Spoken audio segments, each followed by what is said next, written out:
Coming up, Karis LeVert helped get a win in his Cavs debut, and the Bulls hit on all cylinders on the road. This is Locked On Now NBA.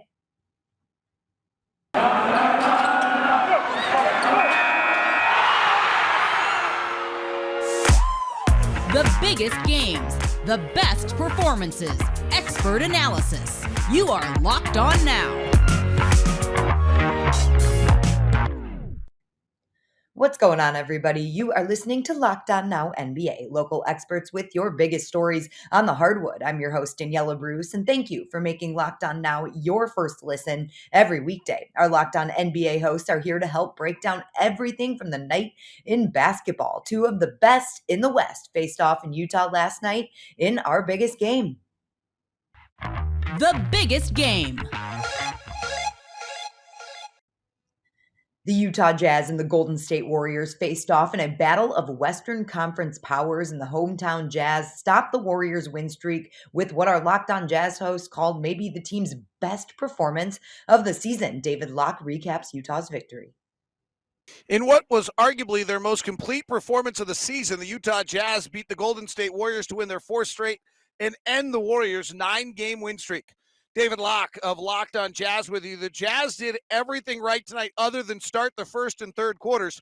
In fact, the Warriors outscored the Jazz in the first and third quarters 21-0, meaning the Jazz outscored the Warriors the rest of the night 111-64.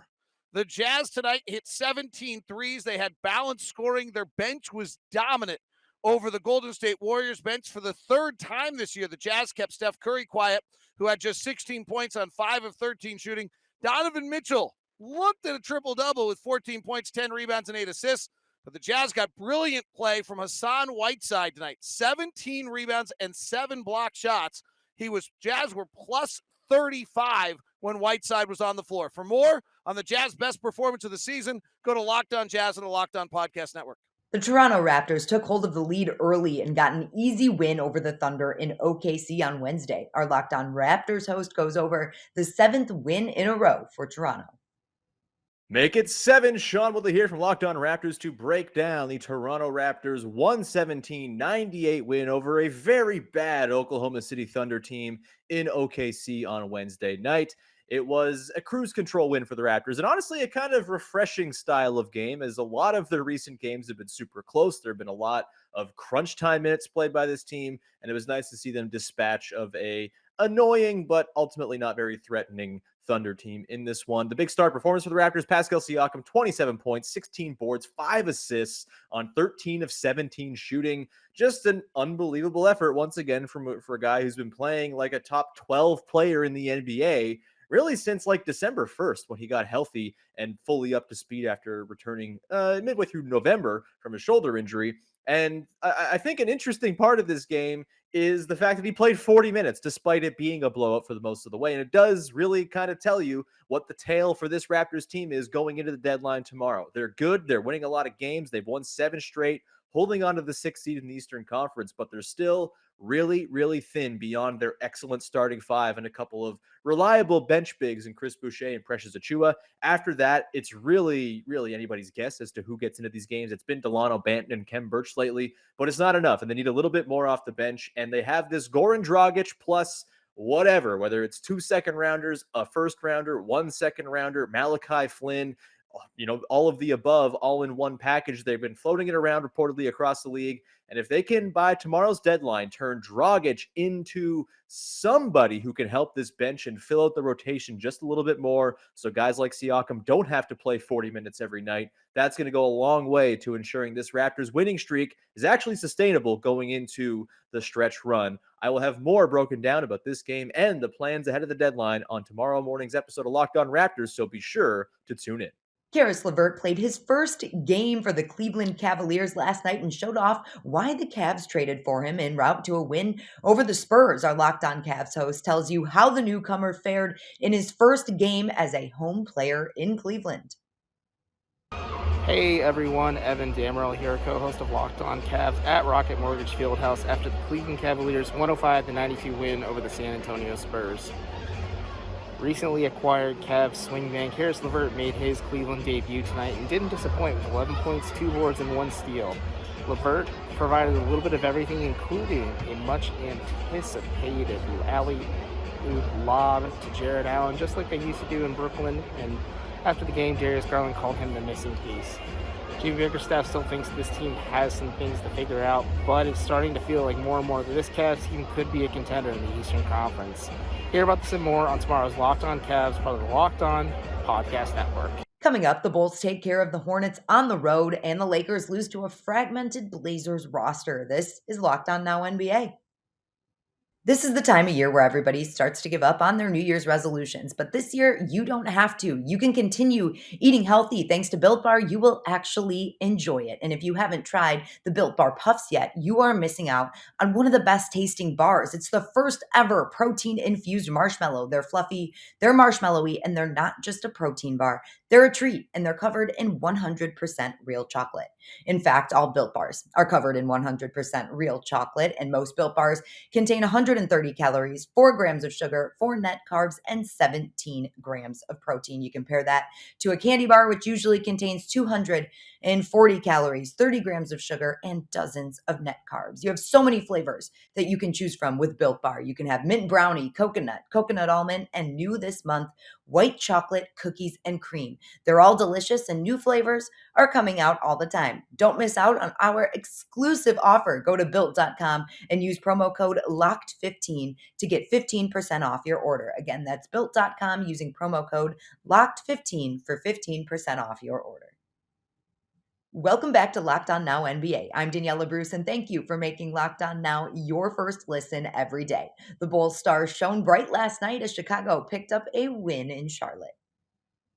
Let's go around the league.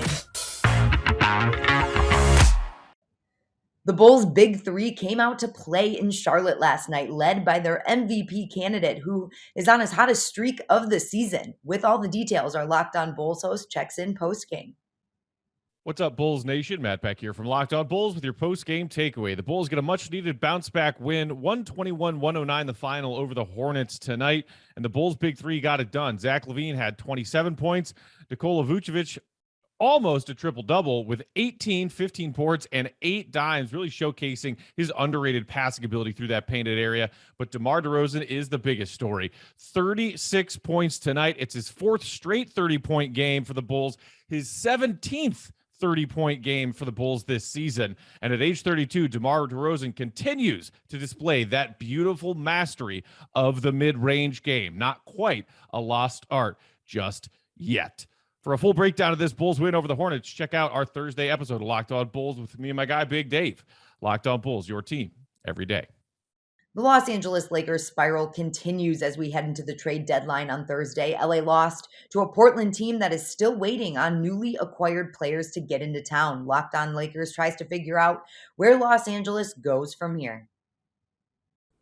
This is Andy Kamenetsky, co-host of the Locked On Lakers podcast, and the Lakers lose 107-105 to the Blazers in Portland, a team that is currently down to Anthony Simons, Jusuf Nurkic, and a bunch of dudes who've barely met. The Blazers still have not received all their players from the CJ McCollum deal, but they did have a bunch of guys who took the game seriously, and the Lakers, in the meantime, were just mired in pure incompetence, whether you're talking about the 21 turnovers, which led to 28 points for Portland, 58 points in the paint for the Blazers, 46% for the Lakers at the line. Just bad energy, listless body language.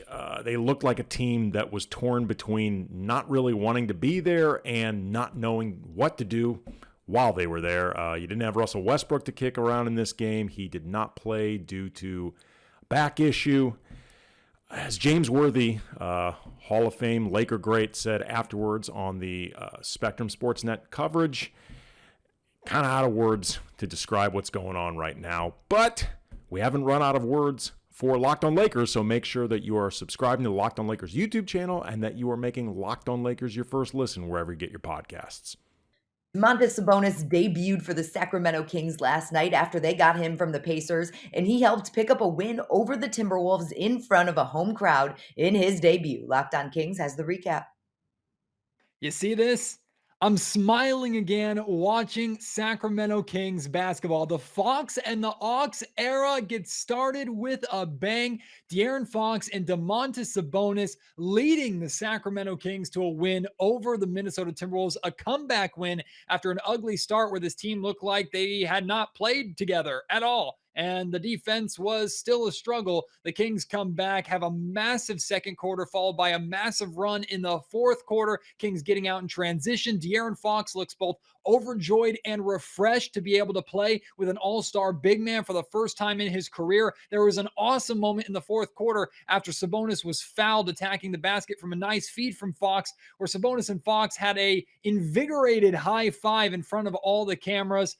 And the Golden One Center was alive again. Kings fans, it doesn't take much to get us excited here in the California capital. This fan base is so starved for good basketball, so ready to turn a playoff roster here into heroes that you could just see a glimpse of what this fan base is ready to do if this pair of Fox and Halliburton, this Fox and the Ox core, is finally ready to bring the Kings out of it. Now, it's just one game. They have a long way to go before we're talking play in, let alone playoffs, but it's off to a good start. It's exciting. It breathes life back into the Sacramento Kings and the city of Sacramento a little bit. I had fun watching a Kings game for the first time in quite a while. Join me on tomorrow's Locked On Kings podcast, where not only will we break down this game, we will talk about the trade deadline. There's already a podcast out today where I was joined by Tony East of Locked On Pacers to talk about the Fox and Sabonis duo. It's all right there for you. I hope you'll enjoy it.